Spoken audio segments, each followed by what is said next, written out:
In his career as a crime fighter, Peter Parker has overcome devious supervillains, evil alien forces, and even the devil himself, but will he be undone by a podcast interview? Well, let's hop on into the pages of Amazing Spider-Man issue number 39 and find out together, shall we? So, picking up from where the last issue left off, Spider-Man had what was supposed to be a secret undercover mission completely blown wide open by J. Jonah Jameson. Jonah assumed that Spider-Man would be happy for him going to bat for him as a journalist after all the years of animosity, and I mean, hey, now everyone knows Spider-Man isn't a bank robber, even though that was kind of part of the deal of going undercover. Peter fumes for a little bit, thinking to himself that Jonah maybe hasn't changed as much as he first thought, that deep down he's still that megalomaniacal headline-chasing newshound that he's always been, even when he's trying to help Spider-Man instead of ruin him. And honestly, JJ is pretty hurt by these claims that Spider-Man would make. He thought that they had grown so much closer in the last little bit. It's actually Nora who reveals to Peter that Jonah took this job without being a prima donna, without asking about money, asking only that he could try and do some good by helping to repair Spider-Man's image, an image that he helped destroy. Feeling like a complete and total jerk-ass, Spider-Man wants to try and make it up to Jameson, and what better way to make it up to him than agree to be the big guest on his first ever brand new J. Jonah Jameson podcast. And oh man, the accuracy of an old man trying to do a podcast, trying to read his ad spots for Casper mattresses and Squarespace, just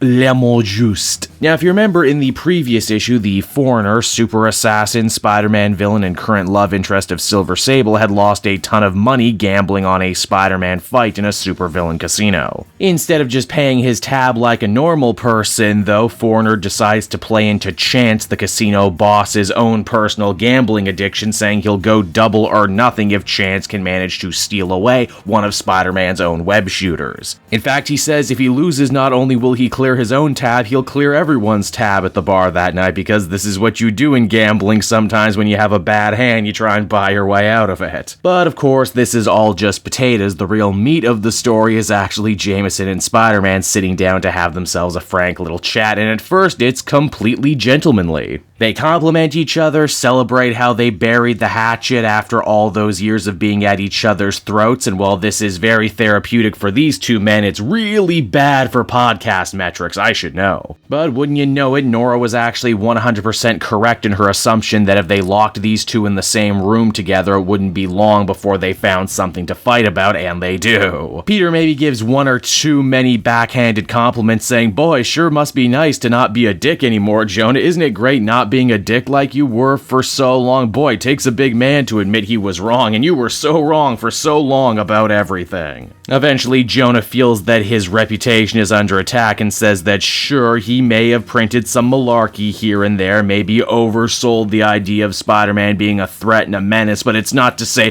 that he wasn't always a threat and a menace. At the very least, he sure was suspicious. I mean, here comes this singular loner superhero in a city where everyone's either part of a school or part of a family or part of a team. What does he have to hide, I wonder? Spider-Man says that maybe he would have been able to build a better support network if someone in the media didn't make him their own personal enemy number one and try and turn the entire city against them their first week in spandex. And I mean, hey, Spider-Man teamed up with lots of different heroes over the years. Mostly he had to get into a fight with them first before they did eventually join forces, but that's a superhero tradition, right? Jonah also says that Spider-Man did very little to refute the claims that he had been writing in the Bugle for years. In fact, whenever Spider-Man and him did cross paths, Jonah was always usually made fun of and occasionally roughed up. "Oh, sorry," says Spider-Man. "Sorry you built a giant media empire and even a short mayoral run off the back of thrashing me. Sorry as a teen I didn't know about spin control or public relations." It's around here too we eventually start to realize that what these two are really fighting about is their own personal definitions of power and responsibility, something very key to Spider-Man and something that he's sure to shout about. Heck, if these two had been allowed to argue for a little bit longer, there's no telling if they would have started throwing hands or not, but luckily it doesn't doesn't come to that because Chance chooses that particular moment to try and break on into the studio. Spider-Man, again showing that there really is no ill will even after all of that fighting, single-handedly jumps on in to protect Jonah from the blast, and it's on that note right there the comic comes to a close. And so that was Amazing Spider-Man issue number 39, and I gotta say, I was really digging on this one. I've said it before, but it bears repeating. Nick Spencer has a real way with J. Jonah Jameson, and getting to hear him argue with Spider-Man about superhero morality and ethics is all really riveting stuff. I feel like the argument that Jonah and Peter are having is,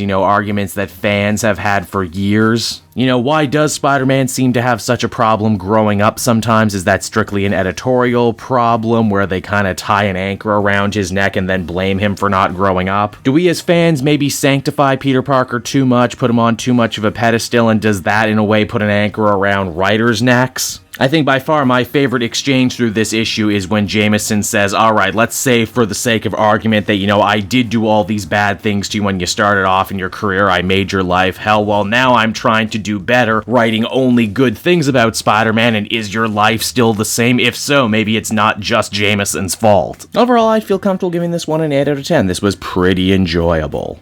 Hey there everyone, Cape Joel again, and I want to thank you so much for watching to the end of the video. As always, if you liked what you see, be sure to like, subscribe, comment. It really helps drive engagement and helps me out too. Also, if you are a patron, which you can become for as little as $1 a month, you will get exclusive content that no one else can ever see, and you'll get to see the Comic Multiverse podcast before anyone else too. You can check out all this and more down in the description. And until next time everyone, this has been Cape Joel, and I'll see you all next time. Cheers.